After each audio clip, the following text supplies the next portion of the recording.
ایسا مسئلہ ہے یہ رب العالمین سے تعلق، اگر میں اور آپ پورے شعور کے ساتھ یہ رشتہ قائم کرنے میں کامیاب ہو جائیں، اللہ تبارک و تعالیٰ سے میرا اور آپ کا رشتہ جڑ جائے، تو پھر کیا دنیا کیا آخرت سب ہماری ہے۔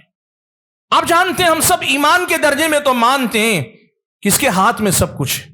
دنیا اور دنیا کی ہر چیز کس کے ہاتھ میں، کون ان سب چیزوں کا مالک، کس کا اختیار پوری دنیا پہ چلتا ہے؟ اللہ تعالیٰ۔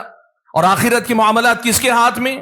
صرف اللہ تعالیٰ کے ہاتھ میں۔ اور جب ہم اور آپ اللہ تعالیٰ کے ہو جائیں گے، اللہ تعالیٰ سے جڑ جائیں گے، ہمیں ہماری دنیا میں کیا چاہیے، ہمارے اپنی آخرت میں ہمیں کیا چاہیے؟ جنت کا اعلیٰ سے اعلیٰ مقام چاہیے، جہنم کے دردناک عذاب سے نجات چاہیے، اللہ کی بے شمار نعمتوں سے ہمیں لطف اندوز ہونا ہے، وہ بھی ملے گے۔ اور اس سے پہلے اس دنیاوی زندگی میں ایک مثالی زندگی ہے، امن والی زندگی، سکون والی زندگی، اطمینان والی زندگی، باطنی خوشی والی زندگی، اندرونی سکون والی زندگی، ظاہری فتنوں سے محفوظ زندگی، جان و مال، عزت و آبرو کی سلامتی والی زندگی۔ آپ دنیا میں کیسی مثالی زندگی جینا چاہتے ہیں؟ اللہ چاہے تو آزمائے، ورنہ اللہ تعالیٰ اس دنیا کے اندر بھی غیر معمولی نعمتوں والی زندگی اللہ تعالیٰ مجھ کو اور آپ کو عطا کر سکتا ہے۔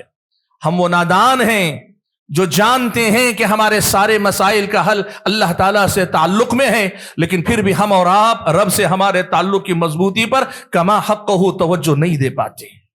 میں یہ نہیں کہہ رہا ہوں کہ ہمارا تعلق اللہ تعالیٰ سے نہیں، الحمدللہ جو مسلمان ہے اور بالخصوص جو توحید کی دولت سے مالا مال ہے، اس کا تعلق اللہ تبارک و تعالیٰ سے جڑا ہے، لیکن مسئلہ جو دیکھنے کا ہے وہ یہ کہ جیسا تعلق اللہ تعالیٰ سے ہونا چاہیے، کیا ہم اور آپ نے اللہ تعالیٰ سے اس قسم کا تعلق قائم کرنے کی کوشش کی؟ کیا واقعی معنوں میں ہمارے اور آپ کے دلوں کا رشتہ رب العالمین سے اتنا گہرا رشتہ ہے جیسا رشتہ اللہ کے نبی نے اپنے صحابہ کو سکھایا، صحابہ کی جس رشتے پہ تربیت فرمائی، تابعین تبع تابعین نے جیسا اپنی زندگی میں رشتہ قائم رکھا؟ حضرات گرامی قدر، سچ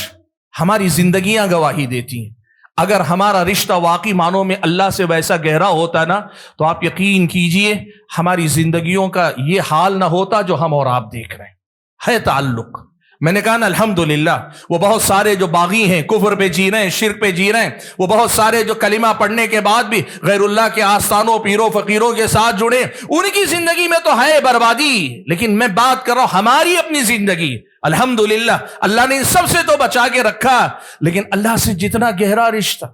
جیسی محبت کا رشتہ، جیسے خوف کا رشتہ، جیسے امید رجا کا رشتہ اللہ تعالیٰ سے ہمارا اور آپ کا ہونا چاہیے، وہ رشتہ ہم قائم نہیں کر پا رہے۔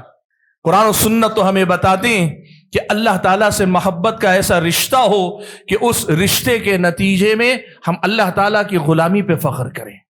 اللہ تعالیٰ کی غلامی میں لذت محسوس کریں، اللہ تبارک و تعالیٰ کی بندگی ہی میں سکون تلاش کریں، اللہ تبارک و تعالیٰ کی محبت کا یہ رشتہ ایسا گہرا ہو جائے کہ پھر ہمیں اللہ تعالیٰ کی بندگی کے علاوہ کچھ بھی اچھا نہ لگے۔ یہ اللہ تعالیٰ سے تعلق کا محبت کا رشتہ، اور یہی رشتہ خوف کی بنیاد پہ اگر ہے تو ایسا خوف ہم پر طاری ہو کہ بڑے گناہ تو بڑے گناہ، کوئی چھوٹا گناہ بھی ہم اور آپ کرنے سے گھبرائیں، کترائیں، ڈر جائیں، ہمارے اور آپ کی زندگی میں ہمارے بدن پر کپ کپی طاری ہو جائے، رونگٹے کھڑے ہو جائیں۔ سلف صالحین میں سے بعض نے بڑی پیاری بات کہی، آدمی کیا سوچتا ہے جو کر رہا ہوں گناہ چھوٹا ہے نا؟ کہا ایسا نہیں، تم یہ نہ دیکھو کہ تم جو گناہ کر رہے ہو وہ کتنا چھوٹا ہے، تم یہ دیکھو کہ جس کی نافرمانی اس گناہ کے ذریعے کر رہے ہو وہ کتنا عظیم ہے۔ آپ یقین کیجئے خوف کا وہ رشتہ اگر ہم سے ہمارا قائم ہو جائے، اللہ تعالیٰ سے وہ تعلق جڑ جائے خوف کا، تو پھر ہماری اور آپ کی زندگی بہت حد تک گناہوں سے پاک زندگی ہم اور آپ گزاریں گے۔ رجا اور امید کا رشتہ، ایک ایسا تعلق کہ ساری دنیا کے اسباب رکھ کر بھی ہماری ساری امید صرف اللہ تعالیٰ پر ہو، اور اللہ نہ کرے زندگی میں کبھی ایسا کوئی مقام آئے جہاں ہمارے ہاتھ کوئی سبب نہیں لگ رہا ہے، کوئی سبب ہمارے ہاتھ میں نہیں، ہماری پہنچ میں نہیں، بیمار ہو گئے ڈاکٹروں نے جواب دے دیا، کسی مسئلے میں پھنس گئے اس میدان کے ماہرین نے ہاتھ اٹھا لیا اور دنیا کہتی ہے اب کچھ نہیں ہو سکتا، اس موقع پر بھی ہمارا اور آپ کا تعلق اللہ تعالیٰ سے امید کا ایسا ہو،